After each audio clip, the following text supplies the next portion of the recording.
Many years ago, in the heart of the ancient Benin kingdom, there lived a wise and brave man named Auchi.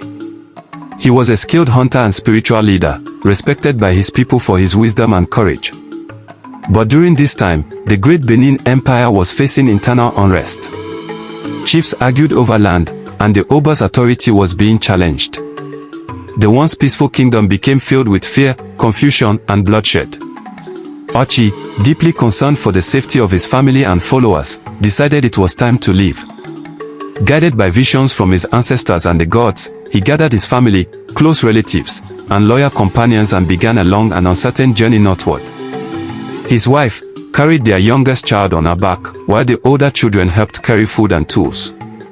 They walked for many days, crossing rivers and thick forests. At night, they slept under trees, and during the day, Auchi led them through paths only the animals seemed to know.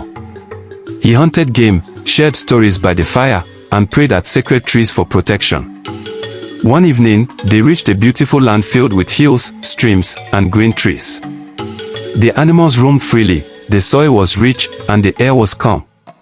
Auchi climbed a hill, looked around, and said, "This is where the spirits want us to be."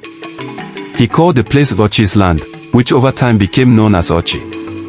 There, Auchi and his family built the first homes using mud, leaves, and sticks. They farmed the land, planted yams and cassava, and lived peacefully. As months passed, other families fleeing from different parts of the old Benin Empire arrived. Auchi welcomed them, shared food, and encouraged them to live in harmony. To guide the growing community, Auchi formed a council of elders, but all agreed that he should remain the head. He taught them how to honor the gods, respect the ancestors, and settle disputes peacefully. His wife became a respected mother figure in the village, teaching the women and caring for the sick. Auchi's children are Igbiai, Ebots, Ikia, Otsegon, Ogwoshi and Aboigbi, and they also played key roles. His eldest son was trained as a hunter and protector of the land.